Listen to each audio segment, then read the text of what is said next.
Hola amigos, soy Pedro Agustín Guevara Bayón y esto es El Perú que soñamos. Hablar del sector externo nos lleva a una trayectoria que progresivamente nos ha llevado a conquistar mercados alrededor del mundo. Y hoy tenemos a un verdadero invitado de lujo, mi amigo, el economista que ha desarrollado una carrera en el sector público desde los inicios de esta trayectoria que nos ha llevado a pasar a más de 65.000 millones de dólares en exportaciones. Es para mí un verdadero placer tener a mi amigo acá, Juan Carlos Matthews. Bienvenido al programa, sí. Juan Carlos. Gracias, Pedro, por la invitación. Siempre un gusto. Juan Carlos ha sido una de las personas que más conoce del comercio exterior. Y no solamente tiene una visión local, una visión regional, sino una visión global. Y esa trayectoria desde sus días, incluso cuando nació el Ministerio de Comercio Exterior, tuvo justamente a Juan Carlos como uno de sus puntales. ¿Nos podrías hacer un resumen de esa trayectoria que es estimulante y un incentivo para que en el Perú no solamente nos autoflagelemos con los problemas que afrontamos, sino el horizonte tan promisorio y esperanzador que tenemos alrededor de volcarnos de lo local a lo global? Mira, bonita introducción, Pedro, porque es una mirada optimista, pero justificadamente optimista de lo que puede ser el futuro para el país. O sea, yo tengo una combinación medio atípica porque un tercio de mi ejercicio profesional está en el Estado, un tercio en la actividad empresarial privada y un tercio en la academia, pero siempre ligada al mundo de los negocios internacionales. Entonces, si vamos incluso a la historia de este comercio exterior y la actividad exportadora, si nos focalizamos primero en la parte promocional, en realidad vamos un poquito más atrás y del año 79 al 85 tuvimos una agencia de promoción de exportaciones que se llamó el FOPEX, el Fondo de Promoción de Exportaciones No Tradicionales, que fue catalogado por el ITC, el International Trade Center de Ginebra, como la agencia más eficaz y eficiente de América Latina. O sea, en esa época, donde yo entré al cierre y era un junior ahí. ¿Qué año más o menos? Estamos hablando del 83, 84, wow. El primer gobierno de Alan García.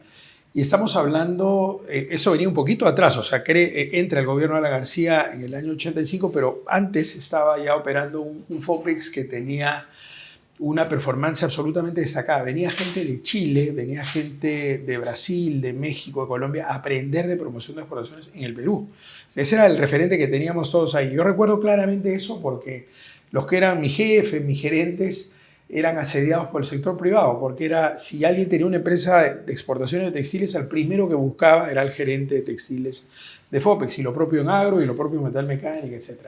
Ese era el primer tramo. Y un paréntesis que quizás omití en la introducción. Sí. Juan Carlos viene del mundo académico, es un prestigioso profesor de la Universidad del Pacífico, una exitosa trayectoria en la Universidad San Ignacio de Loyola, y él combina esa experiencia de lo que es el mundo académico, el sector privado y el Estado, lo que de alguna manera se denomina la triple hélice, que es justamente el motor de la industrialización del comercio exterior, donde la empresa privada, la academia y el gobierno generan esas sinergias, y ese conjunto de experiencias justamente lo hace tan valioso a Juan Carlos. No, gracias por eso, Pedro.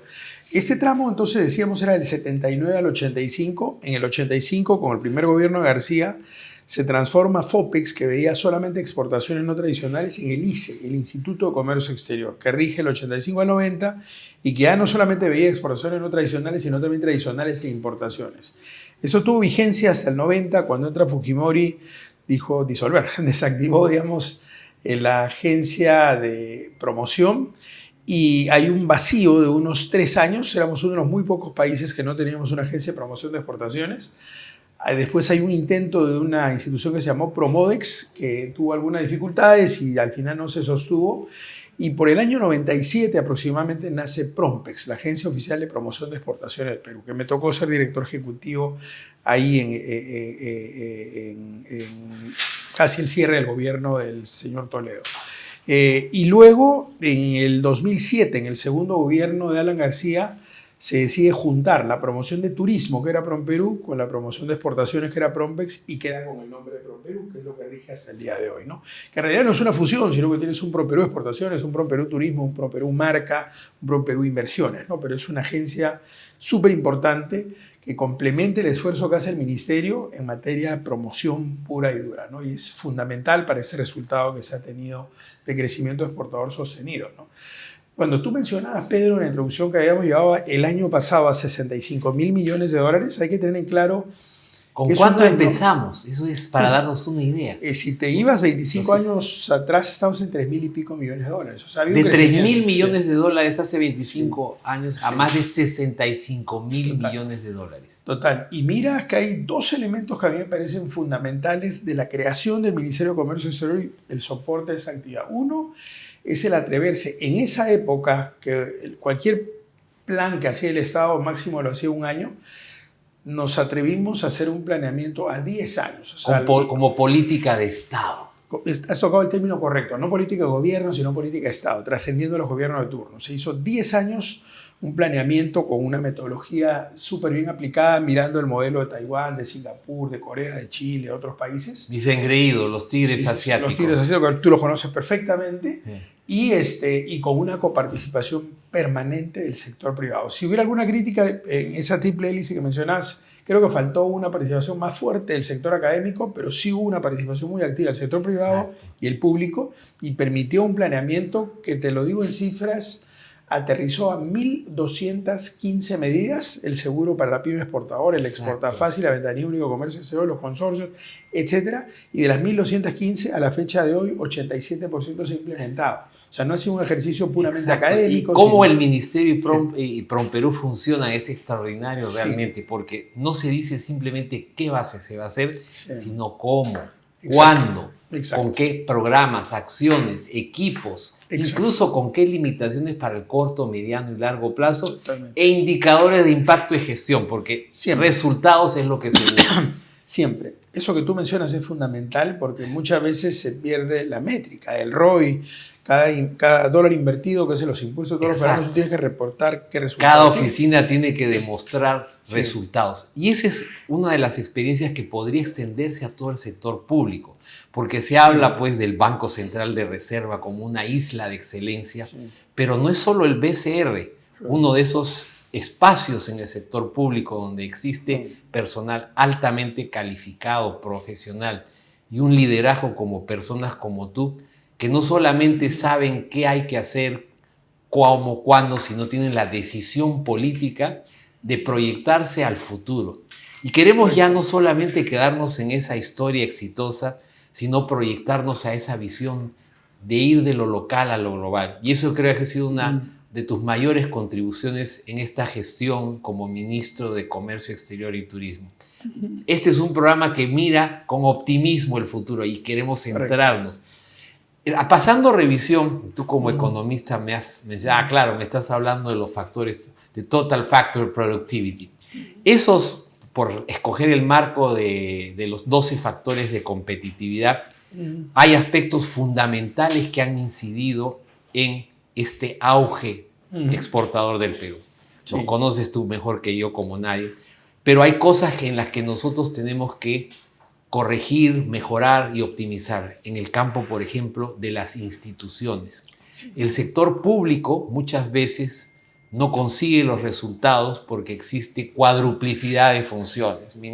Gobiernos nacionales, regionales, provinciales y distritales. Por otro lado, no existe meritocracia en muchas entidades del Estado.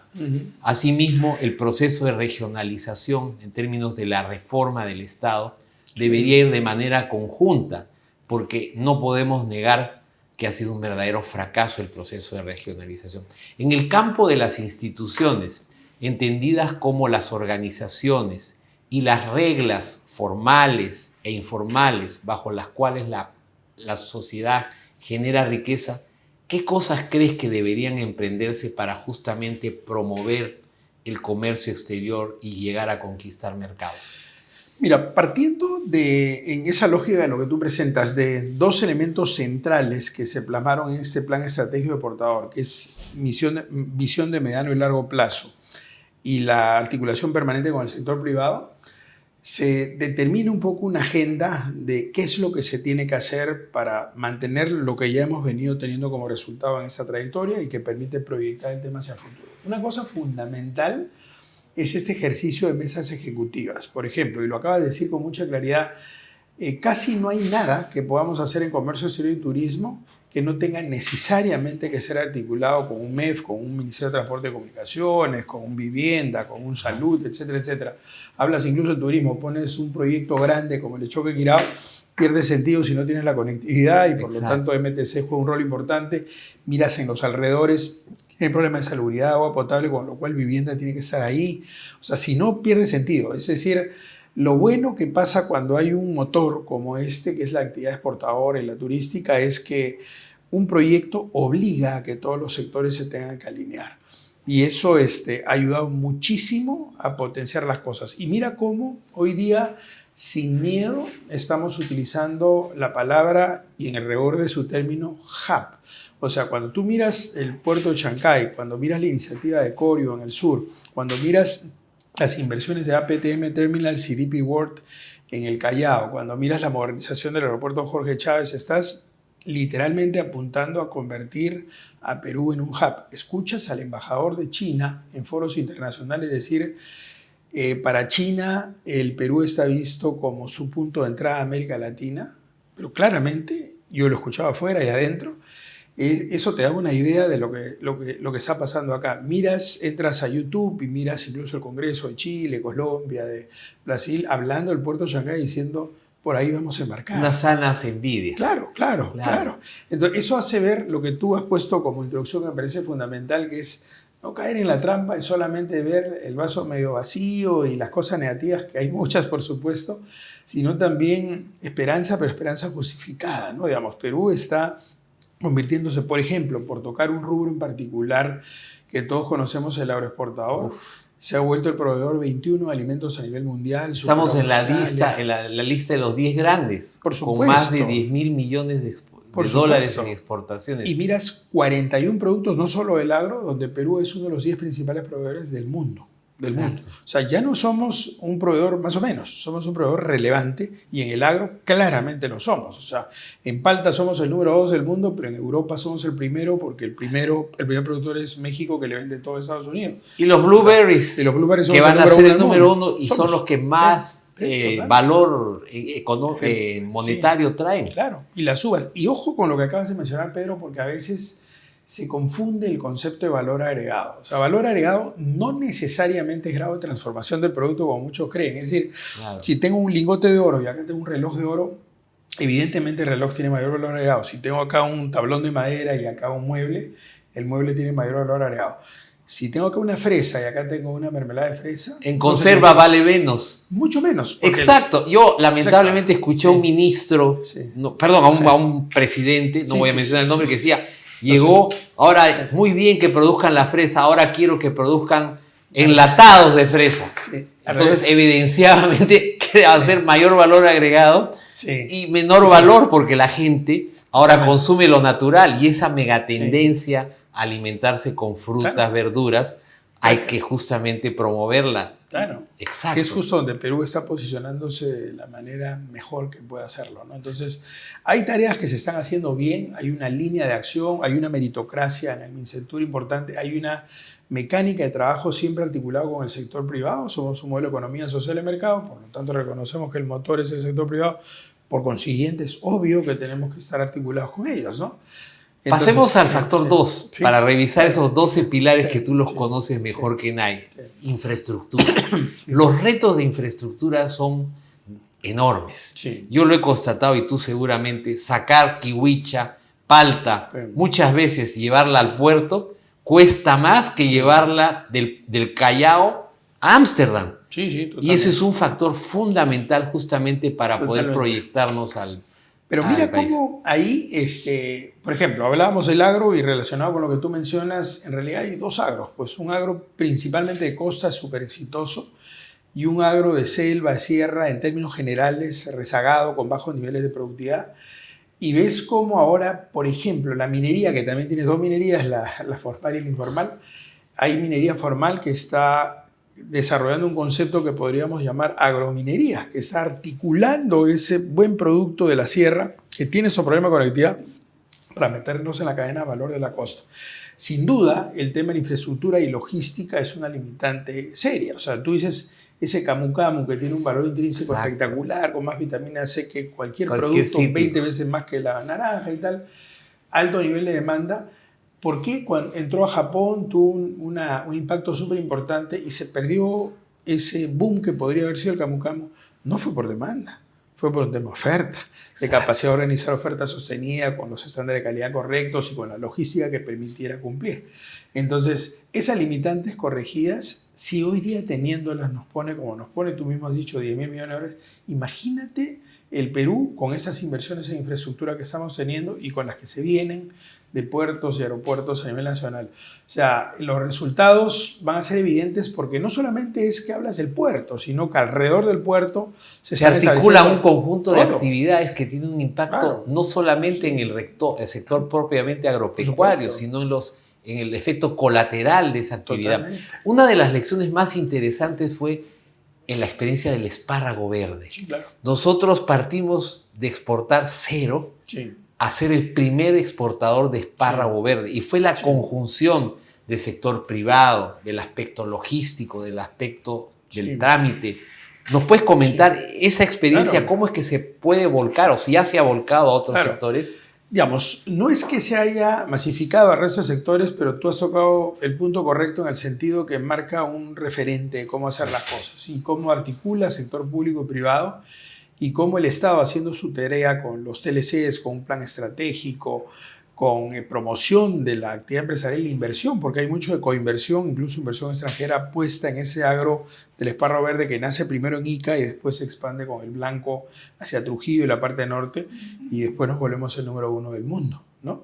Entonces es una experiencia de éxito, vino acompañado con una cuestionable pero válida ley de promoción agraria que fue un elemento muy potente a la que se le bajó la llanta el 2020 y comenzó a preocupar al sector inversionista ahí, porque yo conversé con muchos de los agroexportadores, la mayoría de los cuales nació del espárrago y que ahora trabaja por lo menos 7, 8 productos, y estaban mirando seriamente, no abandonar Perú, sería mentir eso, pero sí contemplar posibilidades de desconcentrar su oferta. Conquistar nuevos mercados, porque la gente cree a veces, yo quiero exportar, mandaré mi container, no. Es la conquista de un mercado, es como un enamoramiento. Tú no puedes pretender que se case la novia en la primera salida.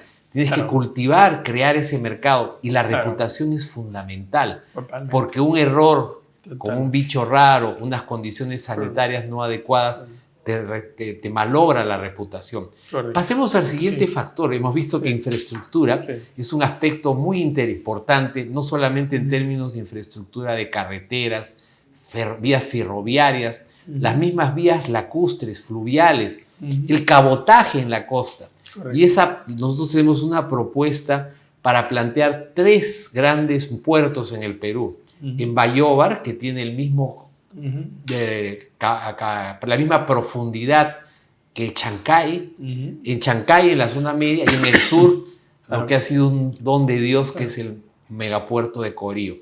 En términos de infraestructura, efectivamente hay indicios muy promisorios para el futuro de las exportaciones. En el campo de las tecnologías de la información y las comunicaciones, ¿cómo es que la inteligencia artificial, el Big Data, van a promover o retrasar el ímpetu de nuestro aparato exportador? Yo creo que ahí ha habido una reacción y que ha sido acelerada incluso por la propia pandemia, donde tú veías una aduana que se modernizó incorporando conceptos digitales y sustituyendo el papel por la vía digital. Y por supuesto las empresas. Cuando tú hablas de las empresas exportadoras de Perú y miras ese boom que hemos tenido en los últimos años, estás hablando con empresas de categoría global. Es decir, tú vas a un Camposol en Trujillo y te paras y tu vista no termina de mirar el espárrago por acá, el arándano por acá, el pimiento morrón por acá. Y en realidad es una plantación y es una planta industrial que podría ser en California o podría ser en cualquier otra parte del mundo. No tiene nada que envidiarle. Además, es el número 1 espárrago del mundo. Claro. Entonces, en esos casos, las tecnologías de la información están como parte de su proceso ya. O sea, hay empresas que tienen categoría global el día de hoy. Evidentemente tu pregunta va más allá porque estos son cadenas y tienes que involucrar a la pequeña empresa también. Entre otros servicios, porque nosotros no somos solamente sí. productos no tradicionales del sector agroexportador. Sí, el sector servicios ha crecido muchísimo. Sí, y hay empresas mecatrónicas, electrónicas que brindan ese servicio en África, en Asia, justamente acompañando al sector minero. O empresas financieras que asesoran a los mercados de América Latina. Es decir, el sector servicios se apoya mucho en la tecnología. Y el sector tecnológico influye incluso en la infraestructura. Por ejemplo, hoy en día, cuando hablamos de infraestructura vial, que es uno de los factores vitales en el sector exportador, encontramos que hay cuellos de botella justamente por el flete. En el campo concreto, por ejemplo, de mi experiencia en Bolivia, los productos de construcción, del sector construcción, son considerados de muy alto nivel en Bolivia. Pero tenemos los competidores brasileros. ¿Y qué sucedía en la práctica?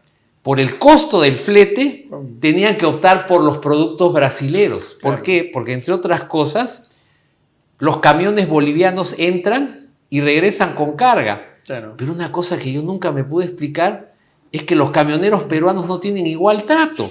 Y tenían que entrar a Bolivia y regresar vacíos. Entonces, el costo del flete era mayor. Entonces, todo ese tipo de aspectos vinculados al transporte se pueden potenciar enormemente con el uso de la tecnología.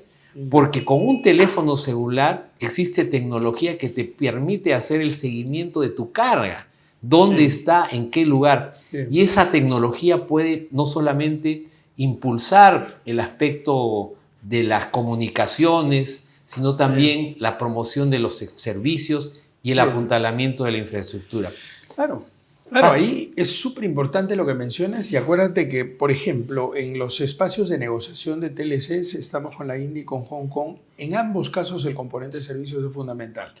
Entonces, muchas de esas empresas que tienen, por ejemplo, en la India un desarrollo muy fuerte en software, no miran a Perú necesariamente como plaza para vender productos, vienen a coinvertir acá y capitalizar el hecho que Perú tiene 22 tratados de libre comercio y por lo tanto llegar a esos mercados. Ahí tenemos un espacio de oportunidad enorme, ¿no? Y con una ventana poblacional de jóvenes que están deseosos de incorporarse a una carrera con futuro, y el ámbito tecnológico puede ser justamente el que aporte ese cimiento para proyectarnos al futuro. En términos del factor 4, estabilidad macroeconómica, Dios gracias, hemos tenido una política monetaria y una política fiscal algo debilitada últimamente, pero al fin y al cabo ha sido uno de nuestros puntales para establecer esas garantías de estabilidad macroeconómica que permite invertir. Y el factor 5 viene con salud y el factor 6 con educación, capital humano. ¿Qué podemos hacer en capital humano para volcarnos al mundo? Entre otras cosas, muchos hablan de cambiar el chip. La semana pasada tuvimos acá de invitado a uno de los promotores del agro a través de AGAP. Gabriel Amaro, un tipazo. Entre otras cosas, plantea que en términos de capital humano cambiemos el chip del peruano. Y hablamos incluso del más pobre, de aquel agricultor en el interior del país que probablemente tiene una modesta área agrícola, pero que piensa simplemente en función de su mercado local.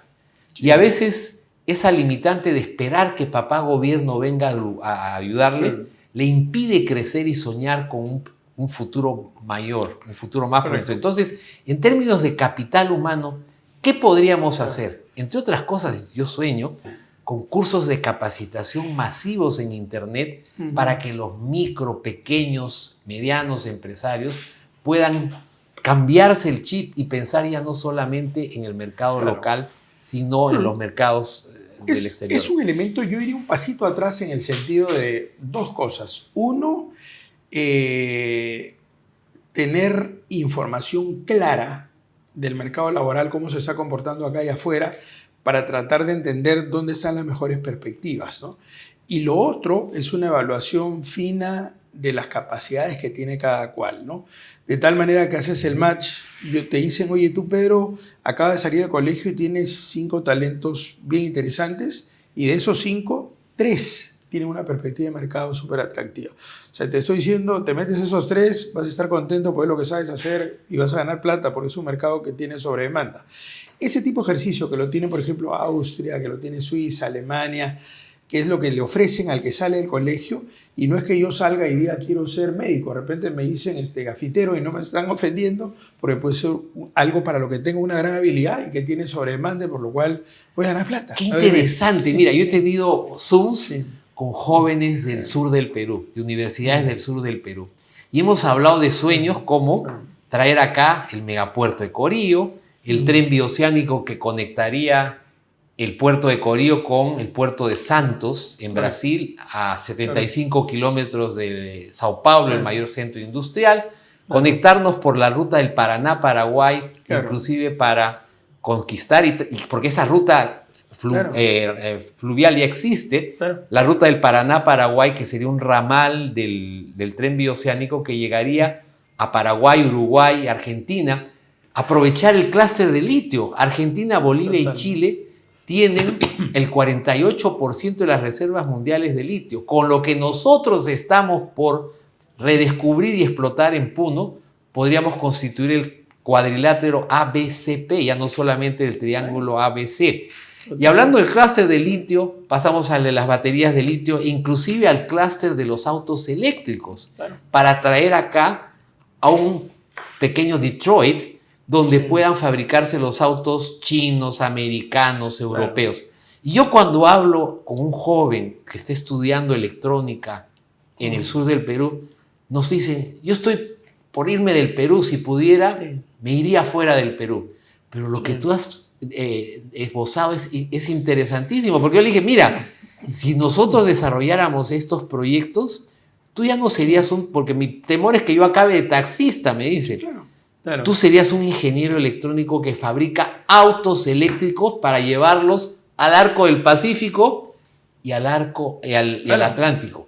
Claro, mira bajo esa lógica que es tan simple como hacer match, oferta y demanda, que llevándote algún ejemplo micro, yo me he reunido en más de una oportunidad con Óscar Pérez, el presidente de la Asociación de Venezolanos acá en Perú, que hay, sabes, con más de 1,5 millones, y tú veías el padrón, y así como hay gente mala, como también hay peruanos malos en el exterior, hay gente absolutamente calificada, y tú veías las profesiones. Exacto. Y, por ejemplo, veías que había en la zona de Tacna déficit de cardiólogos infantiles, y en la relación de brasileros, 9 especialistas médicos especializados en cardiología infantil.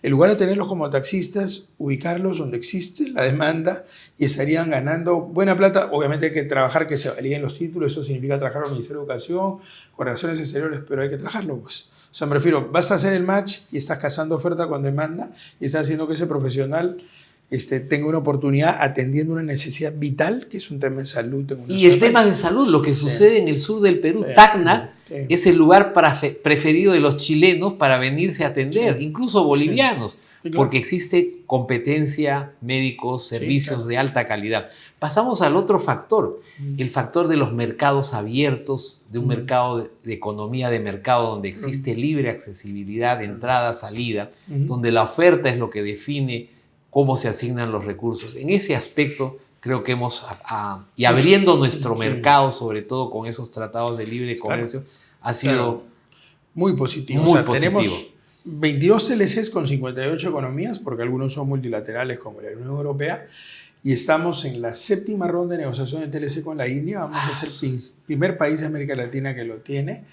Y te lo digo porque muchos desconfiaban. Es decir, cuando hemos estado en los foros... Gracias a tu gestión que apuntaló, hay que decirlo, disculpa, tú eres demasiado modesto, pero ese sueño de conquistar más de 1.400 millones de consumidores de la India se debe en gran parte a la gestión y el equipo que te acompaña. Mis felicitaciones a Mincetur. Sí, es un gran equipo, ahí la viceministra Teresa Mera y todo el staff de José Castillo y todo el equipo. Ellos son tigres porque ya estuvieron en la elaboración de los TLCs con Estados Unidos y los grandes TLCs. ¿No? Y hay una expertise ahí importante, pero vamos al hecho de que además de lo que tú señalas que es súper importante, que es el mercado, como mercado destino, digamos, India, India tiene como un mercado principal en farmacopea, en confecciones, en textiles, Estados Unidos. Y no tienen TLC, por lo tanto pagan aranceles por entrar. Un TLC con Perú significa venir a invertir o coinvertir en el Perú, probablemente más barato que en la India, de hecho con un flete a Estados Unidos más bajo y sin pagar aranceles porque tenemos TLC. Bingo. Eso es lo que explica por qué nos miran como nos miran. Exacto. Entonces, y yo lo viví, lo sufrí en Bolivia, sí, claro. Cuando ellos, asustados por el entorno macroeconómico, desesperados, decían, ¿a dónde llevamos nuestra plata, nuestro capital? Y efectivamente un lugar propicio para triangular con las ventajas de los TLCs era traer su capital y sus inversiones al Perú. Claro, claro. Y cada vez que se exploran esos temas, por ejemplo, Gerardo Mesa, que es el jefe del equipo negociador, viaja con un equipo, la semana pasada han estado 15 personas. Para alguien que no conoce el sector, 15 personas suena un montón de gente. Y en realidad es un equipo mínimo para negociar con tigres en el otro lado, en cada uno de los capítulos, ¿no? Y los de las oficinas comerciales son unos tigres, porque con una limitadísima personal, recursos, se logran miles de millones y eso requiere una dedicación, un patriotismo, incluso fuera de tu país, ¿no? Y disculpe que habla en primera persona, porque estás fuera de tu comida, tus amigos, allí en, no diré donde el diablo perdió el poncho, pero justamente haciendo patria, ¿no? Habiendo vivido lo que significa esa experiencia de hacer una promoción efectiva con poquitos recursos y claro, mirando un montón de oportunidades y sin mucha caja normalmente, metiéndole corazón a las cosas y sacando el tema adelante, que es un mérito bárbaro. Y ya hemos hablado de otro aspecto relacionado, que es el mercado laboral, el mercado tributario, y como tú bien sabes, sobre todo para los micro y los pequeños, la legislación laboral, la legislación tributaria es una carga demasiado pesada que hay que definitivamente reformar, ¿no? Sí. Desafío complicado, ¿no? Porque siempre es un tema tan sensible que casi en cualquier momento de la historia republicana... Lo que sucedió con la ley de promoción agraria, por ejemplo, que a Dios gracias, debe replantearse con una nueva... Y entramos digamos, a un plato de fondo que ya lo mencionaste, que es el tamaño de los mercados. Eso es lo que justifica, en esencia, volcarnos de lo local a lo global. ¿Cuáles crees son las proyecciones del Perú en términos de conquista de mercados? Ya has mencionado algo en el caso de la India.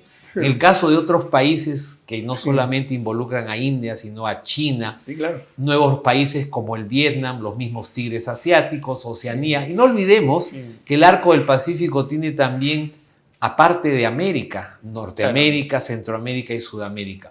En términos de conquista de mercados, ¿cuáles son, crees tú, los retos y los horizontes para estar mirando al futuro? A ver, te comenzaba explicando que en términos de apertura a nuevos mercados, y ojo que es un tema de particular interés para gente como Gabriel, lo que había pasado en los años previos... Estamos hablando de Gabriel Amaro, presidente de AGAP. Era que crecíamos en volumen de exportación de productos agrícolas vendiéndolo a los mismos mercados, con lo cual los precios caían por el propio crecimiento de nuestra oferta. Eso nos obligaba a abrir nuevos mercados. India es uno. Se está en un proceso de modernización del TLC con China, incorporando temas aduaneros, temas laborales, de propiedad intelectual, de economía verde y tal. Y estamos próximos a cerrar esa negociación que casi ha sido un nuevo TLC que está vigente desde el 2010, pero esa modernización la debemos cerrar hacia agosto. Estamos en un TLC con Hong Kong en la quinta ronda. Hong Kong no es un mercado que va a venir a competir, la industria pesa 1%, es un mercado de servicios y fundamentalmente servicios financieros. Claramente, ¿no? En agosto, oficialmente y declarado por ellos, incluso en sus redes, arranca la negociación con Indonesia, con Emiratos Árabes y con Marruecos. Entonces, Perú está siendo particularmente agresiva. Ya hoy, con los 22 TLC, somos una de las 3 economías más abiertas de América Latina, conjuntamente con México y Chile. Y vamos a ir a más. O sea, lo que estamos haciendo es absolutamente agresivo y está en un avance bastante importante. No te estoy hablando que estamos conversando, sino quinta ronda, séptima ronda, acabar en agosto, en septiembre, tener 3 TLCs espectaculares, ¿no? Y tú ya tocaste otro de los pilares de la competitividad, el aspecto financiero, el profundizar la estructura financiera, trayendo más competidores, porque la competencia a la larga beneficia al consumidor. Y el ingreso de toda la estructura, la sapiencia de Hong Kong, el mismo Taiwán y otros países del sudeste asiático, podría ayudar a que el mercado financiero sea uno de los puntales justamente del sector exportador. Y habiendo tú mismo vivido como OSEX la experiencia tanto en América Latina como en el mercado asiático, y sobre todo de cara al mercado asiático, concordarás conmigo que los joint ventures son una fórmula interesantísima. O sea, muchas empresas de afuera, cuando ves altos índices de corrupción, desconfianza del Poder Judicial, puedes sembrarte mucha duda de cómo hacer las cosas acá.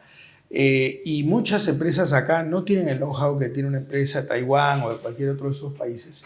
El joint venture es el que te resuelve eso. O sea, el secreto del joint venture es elegir bien a tu partner, ¿no?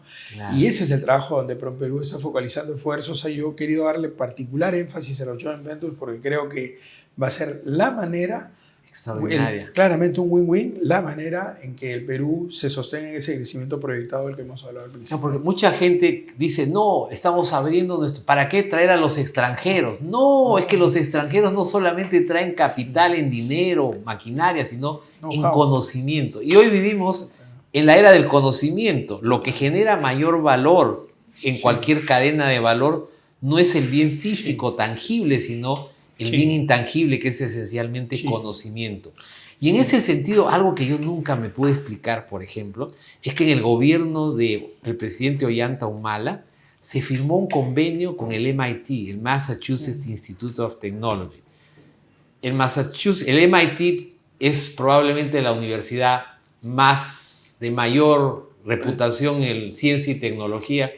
Se pelean con Harvard, están juntas, pero ese tratado entre el gobierno peruano y el MIT para justamente propulsar el ambiente del conocimiento, el acceso a la tecnología, no se movió un dedo. Esa es desde junio del 2013, tengo entendido. Sí. Tú cuando entras al Estado y mapeas las cosas te sorprendes lo mucho que hay de eso. O sea, esa es la lógica, por ejemplo, de tener 17 años parado el proyecto Choquequirao y ahora está viabilizado con presupuesto y implementación. Es decir, a veces hasta el celo de que como fue un gobierno anterior, no me toca moverlo a mí, yo voy a plantear algo nuevo. Y eso es... Y hay que decirlo, a veces este es el otro ministerio. Claro, totalmente. Totalmente. ¿No? Por eso es que ves tampoco actividades donde se muestran 2 ministerios o 3 juntos. Y yo creo que MINCETUR en eso también ha marcado una ruta, en el sentido, por ejemplo, la ruta productiva exportadora. Es Ministerio de Comercio, Industria y Turismo, Ministerio de la Producción, Ministerio de Agricultura. Claro. Me interesa, o sea, ¿por qué el celo de, oye, pero es la foto nuestra, ¿no? Es el país y es comenzar a mirar claramente lo que tú dijiste al principio, política de Estado más que política de gobierno, ¿no? Y yo tengo ahí una propuesta que Milei se ha copiado, nos hemos coincidido en el sentido de reducir el tamaño de los ministerios.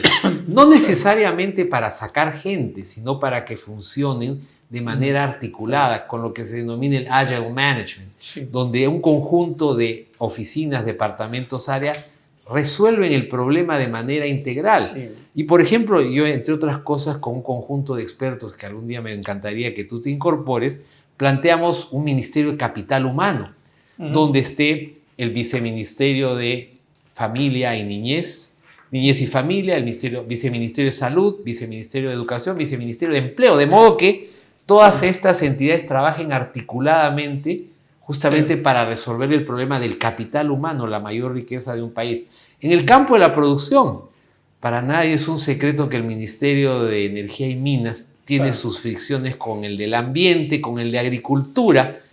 Ese Ministerio de la Producción permitiría hacer lo que tú has hecho desde la gestión del Ministerio de Comercio Exterior, es decir, integrar a todo el sector productivo, porque después de todo quien genera la riqueza no es el Estado, es el sector privado que tiene que resolver las condiciones para que el empresario sea mucho más productivo. Claro, totalmente.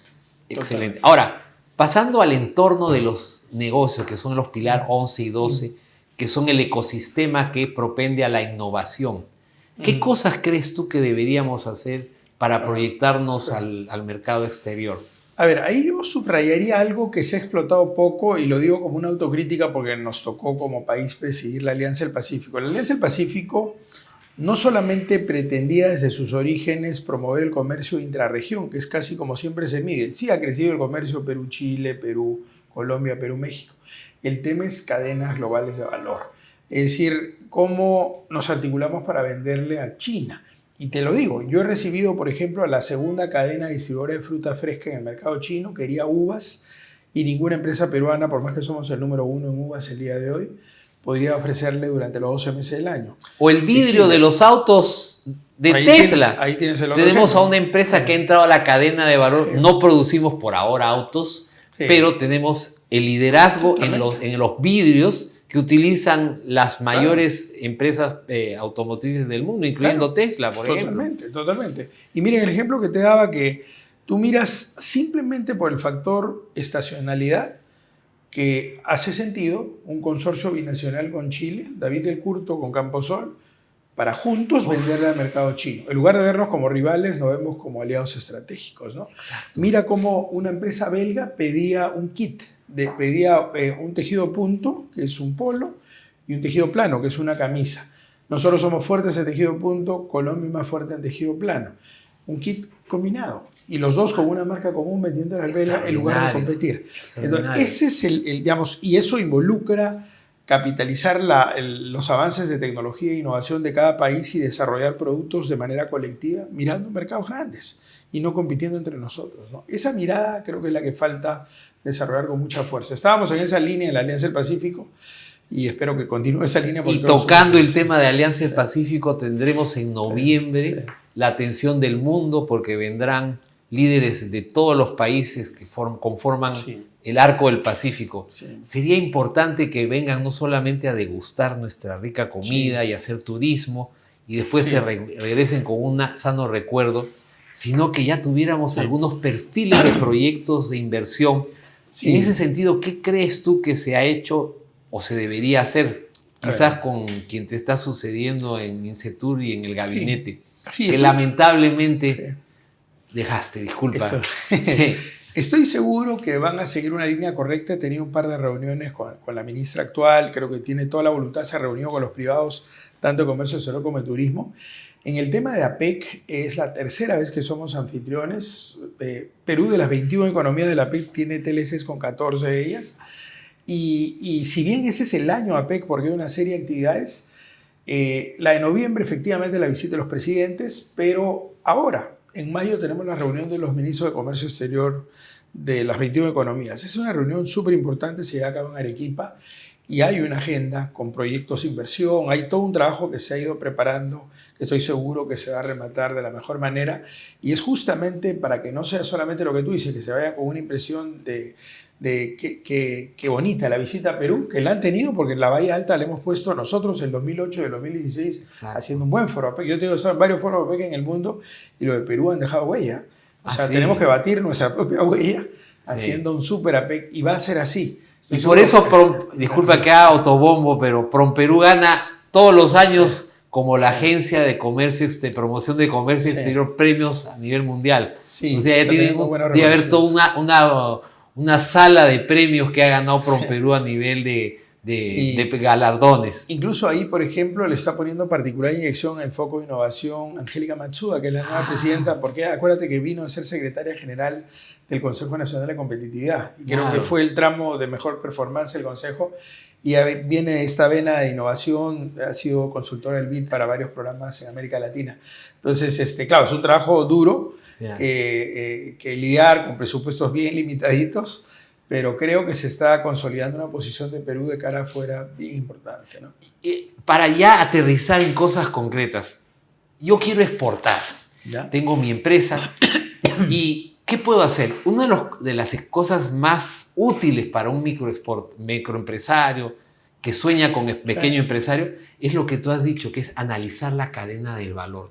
Es una herramienta tan simple pero tan potente porque te permite analizar desde donde vienen los insumos, donde se producen los bienes intermedios, e inclusive cómo es que yo puedo otorgar ese servicio llave en mano o inclusive postventa del servicio. Totalmente. Y ese factor de análisis me permite a mí saber dónde exactamente yo soy competitivo, no necesariamente para producir todo el auto, como cogiendo el ejemplo, pero agarrando los vidrios. Sí, claro. O incluso lo que tú has dicho, estableciendo alianzas estratégicas con gente de otro país, de otro clúster. Inclusive esa es la justificación de los clústeres. Ya entrando entonces al mundo de los clústeres. Los clústeres son, sabes tú, para nuestros oyentes, la aglomeración de fábricas, sector empresarial y sector académico, en el que compiten y generan sinergias justamente por su proximidad. Uno de esos clústeres que yo creo debería imponerse en el Perú es el clúster de los autos eléctricos. No es muy lejano soñar que esa integración industrial de las 3 fases del auto eléctrico, que estamos en la fase 1, que es la de litio, porque las baterías del auto eléctrico actualmente se hacen con litio, pero está introduciéndose la segunda fase, la fase de los iones de sodio, que es probable que reemplace a las baterías de litio. Esa es una de las razones por qué el litio ha bajado enormemente en su precio. Y la tercera fase es la del hidrógeno verde. Y lo que es extraordinario es que el Perú reúne las condiciones extraordinarias, no solamente en el Perú, sino en toda América Latina, Sudamérica, para aprovechar las 3 fases del desarrollo del clúster de autos eléctricos. Con este ejemplo yo te digo, por ejemplo, nosotros podríamos participar en varias de esas cadenas de valor alrededor de un clúster de los autos eléctricos. Sin duda, mira, hay una iniciativa sombría que creo que puede ayudar muchísimo en esa dirección que sí ha sido contemplada, es el establecimiento de las zonas económicas especiales, ¿no? Es decir, ahí es donde encaja el concepto de clúster y ojo que llamado parques ecoindustriales, zonas económicas especiales, zonas francas. El gobierno le cambia su nombre. Sí. Claro, con el nombre que fuera, tú miras experiencias en países donde incluso el residuo de una industria es el insumo principal de la otra. Hay una simbiosis espectacular. Con la economía circular, para empezar. Absolutamente. Entonces, en esa lógica, las zonas económicas que ahora todo el mundo las está pensando en términos de Chancay, pero no está hecha solo para Chancay, sino se está planteando una propuesta que levantó el Ministerio de Comercio, Exterior y Turismo y había un par de iniciativas en el Congreso, se ha alineado con una de las propuestas del Congreso y yo te diría en los siguientes meses vamos a tener el resultado de contar con una ley de promoción de zonas económicas especiales y ahí es donde se va a focalizar un esfuerzo de esa naturaleza. Como te digo, hay países donde tienes libertad para tener muchas industrias y hay países donde dicen, por ejemplo, lo que tú acabas de decir, imagínate tener un parque temático, solamente relacionado con la industria automotriz, solamente con servicios de software. O en otros casos tienes combinaciones varias, ¿no? Como lo está haciendo, como lo hizo Costa Rica. Por supuesto. Porque una de las plantas de Intel está establecida justamente en Costa Rica. Y lo que está haciendo ahora Bukele, que está estableciendo justamente una sucursal regional de Google, inaugurando un clúster alrededor de todas las industrias de Google. En ese sentido, sabemos que el Estado puede cumplir un rol estratégico, pero no escogiendo a quiénes son los ganadores y los perdedores, sino generando las condiciones para que puedan ingresar esos sectores sin el agobiante peso del Estado. Lamentablemente, el Estado es una de las taras que tenemos muchos empresarios, pequeños, microempresarios, medianos. ¿Qué cosas crees que debería emprenderse en términos de esa reforma institucional, esa reforma del Estado, para promover las exportaciones con una visión a futuro?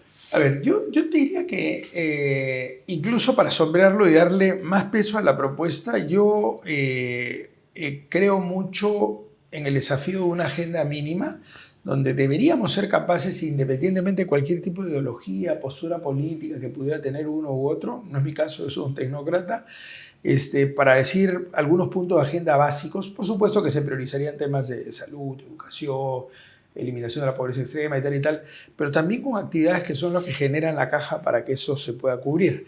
Y, por ejemplo, iniciativas de este tipo podrían llevarnos a un consenso donde, así como la formalización podría ser un tema súper importante, los temas de simplificación administrativa, donde sí tienes algunas experiencias de valor. Justamente el sector de MINCENTUR es el que desarrolló esa iniciativa de la BUCE, la Ventanilla Única de Comercio Exterior, que ahora se repite. ¿Cómo estamos eso? Porque hasta en minería se sigue hablando y se habla y le escuchamos, pero... Sí, pero yo cuando diría, alguno me dijo, el Mincetur y PROMPERÚ son como el rocoto que activa el movimiento. Sí, es que sí lo es en el sentido, yo en algún momento lo comenté cuando se habló en el tema de minería, porque suena Ventanilla Única que tú vas a simplificar eso en una oficinita ahí, y nos ha costado millones de dólares con recursos del BID y todavía no terminamos de implementarlo, falta el componente portuario y tal, porque supone estandarizar incluso procesos con los mercados de destino, normalizar tratamientos aduaneros. Es un tema complejo, una ventanilla única no es un tema de la noche a la mañana, cuesta plata, toma tiempo, pero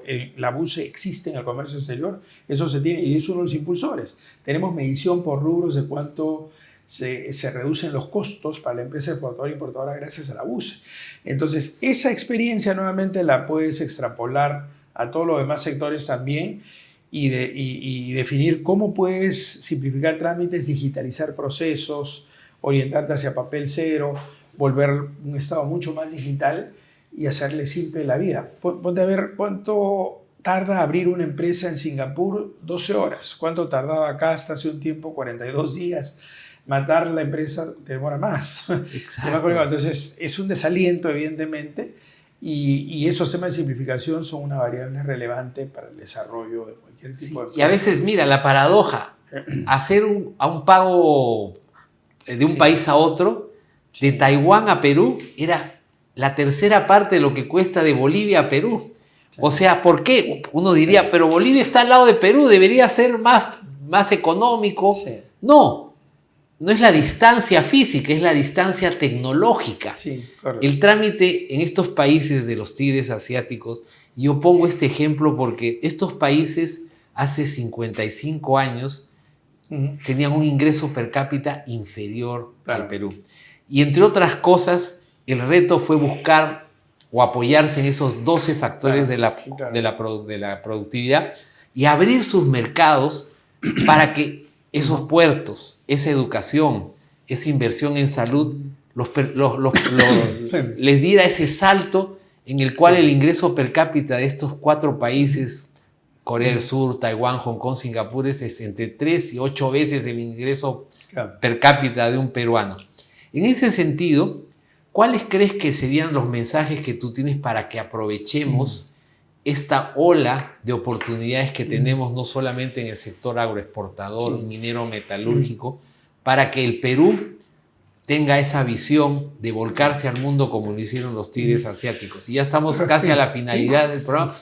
Y resúmenos tu visión del sector exportador para el Perú. A ver, una cosa, digamos, a la luz de lo que tocaste desde el principio, que era un poco esa historia de éxito, por llamarlo de alguna manera, obviamente con sus debilidades y siempre vas a comparar con algún país que desarrolló un poco más y tal, pero es una historia de éxito en la actividad exportadora en el país.